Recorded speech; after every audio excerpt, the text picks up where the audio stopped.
Perkenalkan, nama saya Dera Dwi Andriani. Di sini saya ingin memberitahu cara kerja hemoglobin metode Sahli, hemoglobin metode Cianmet, hematokrit, metode mikrohematokrit, hitung sel eritrosit, hitung sel leukosit, hitung sel trombosit, dan yang terakhir SAD atau hitung jenis leukosit. Terima kasih. Hemoglobin metode Sahli. 1. Masukkan kurang lebih HCl 0,1 N sampai tanda batas 2 ke dalam tabung. Kedua, hisaplah darah yang telah diberi EDTA sampai garis 20 mili. Hapuslah kelebihan darah yang masih menempel di luar pipet dengan tisu. Lalu homogenkan kurang lebih 5 menit. Ketiga, masukkan darah ke dalam pipet tabung. Di sini sebaiknya hati-hati agar tidak terjadi gelembung di dalam tabung. Keempat, isi pipet dengan larutan HCl 0,1 N di dalam tabung tersebut. Yang kelima, lalu campurkan isi tabung tadi supaya darah dan HCl bersenyawa. Yang keenam, ditambahkan Aquades tetes demi tetes sambil diaduk dengan batang pengaduk hingga warna sama dengan warna standar alat hemometer. Yang ketujuh, kemudian baca kadar hemoglobin yang tertera pada tabung pengencer. Pemeriksaan hemoglobin metode Cianmet. 1. Tabung reaksi diisi dengan larutan Drapkin 5 mili. Kedua, jari pasien dibersihkan dengan alkohol 70%. Ketiga, ditunggu sampai kering, kemudian jari pasien ditusuk dengan vaginostal. Yang keempat, darah yang keluar pertama kali harus dihapus dengan kapas kering. Darah berikutnya dihisap dengan pipet hemoglobin sampai tanda batas 20 mikroliter atau dengan menggunakan mikropipet. Yang kelima, darah dimasukkan ke dalam tabung yang berisi larutan Drapkin. Keenam, campurkan sampai homogen. Bila perlu, menggunakan vortex dan inkubasi selama 3-5 menit. Yang ketujuh, larutan dihomogenkan kembali. Kemudian larutan diukur nilai absorbannya pada spektrofotometer pada panjang gelombang 546 nm menggunakan Bianco reagen. Yang kedelapan, hasil dibaca pada kurva standar atau dikalikan dengan faktor. Yang kesembilan, baca absorbansi larutan tersebut pada panjang gelombang 546 digunakan larutan Drapkin. Kesepuluh, gambarkan hasil tersebut pada kertas grafik pada kadar Hb pada ordinat dan absorbansi pada absisnya.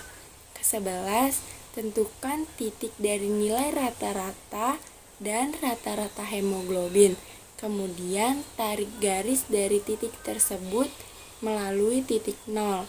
Titik tersebut akan terletak pada garis lurus kurva tersebut. Yang ke-12, hitung faktor kurva standar dengan cara membagi nilai rata-rata kadar hemoglobin dengan nilai rata-rata absorbansi kadar Hb tersebut. Pemeriksaan hematokrit metode mikrohematokrit. 1. Siapkan alat dan bahan yang akan digunakan. Kedua, dilakukan pengambilan darah vena ataupun secara kapiler. Ketiga, dimasukkan darah ke dalam tabung mikrohematokrit sampai 3/4 penuh. Lalu yang keempat, disumbat dengan kristosil. Yang kelima, dimasukkannya ke dalam sentrifug. Keenam, disentrifug dengan kecepatan 16.000 rpm selama 5 menit. Ketujuh, dibaca hasilnya pada skala hematokrit. Hitung jumlah sel eritrosit. 1. Dihisap darah dengan pipet eritrosit sebanyak tanda 0,5. dibersihkan kelebihan darah yang melekat pada ujung pipet menggunakan tisu. Kedua, dilanjutkan dengan memipet larutan atau reagen Hayem sampai tanda 101. Hindari terjadinya gelembung udara. Yang ketiga, diangkat pipet dari cairan, tutup ujung pipet dengan jari lalu lepaskan selang hisap dan homogenkan. Keempat, dibuang 3-4 tetes pertama, lalu tetesan selanjutnya diteteskan pada bilik hitung. Usahakan jangan masuk ke dalam parit.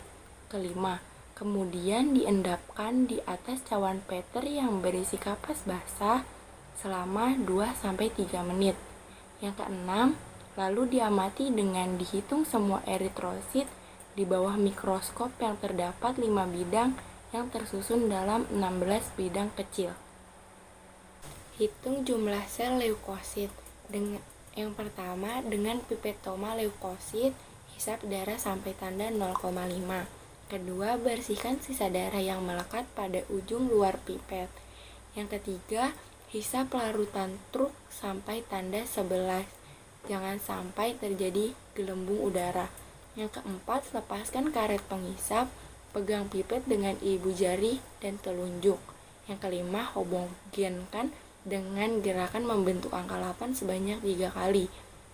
Yang keenam, dibuang 3-4 tetes pertama, lalu tetesan selanjutnya masukkan ke dalam kamar hitung. Usahakan jangan masuk ke dalam parit. Yang ketujuh, tutup menggunakan deglas, lalu amati di bawah mikroskop dan hitung dengan cara pembesaran 10 kali di kotak L1, L2, dan L3, L4. Hitung jumlah sel trombosit. 1. Dihisap darah sampai tanda batas 0,5. Bersihkan darah yang melekat pada ujung pipet dengan tisu. Kedua, hisap larutan reseker sampai tanda 101. Hindari terjadinya gelembung. Yang ketiga, diangkat pipet dari cairan, tutup ujung pipet dengan jari, lalu lepaskan selang penghisap dan homogenkan. Yang keempat, dibuang 3-4 tetes pertama, lalu teteskan selanjutnya diteteskan pada bilik hitung. Usahakan jangan masuk ke dalam parit. Yang kelima, kemudian diendapkan di atas cawan Petri yang berisi kapas basah selama 2-3 menit. Yang keenam, lalu diamati hitung semua jumlah trombosit di bawah mikroskop. Pemeriksaan SADT dan hitung jenis leukosit. Yang pertama, teteskan 1 tetes darah pada objek gelas 1 cm dari ujung kaca. Yang kedua, letakkan kaca penghapus dengan sudut 30-45 derajat terhadap kaca objek di depan tetesan darah. Yang ketiga, dorong kaca penghapus ke belakang menyentuh tetesan darah sehingga tetesan darah melebar mengikuti kaca penghapus. Keempat, dengan gerakan mantap, tarik kaca penghapus ke depan hapusan darah 3-4 cm atau panjang 1/2 sampai 1/3 kaca objek, dan hapusan tidak boleh sampai tepi kaca objek. Yang kelima, biarkan hapusan darah kering di udara. Yang keenam, tuliskan identitas pasien di bagian tebal hapusan dengan pensil. Yang ketujuh, sediaan diwarnai dengan metode rapid. Yang kedelapan, SAD yang sudah kering dimasukkan ke dalam metanol, tunggu sampai kering. Yang kesembilan, setelah SAD kering dimasukkan ke dalam eosin kurang lebih 1 menit.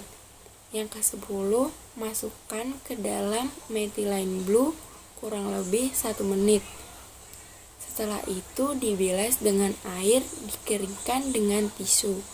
Yang ke-12, tetesi bagian yang tipis dengan minyak emersi dan amati di bawah mikroskop perbesaran 100 kali.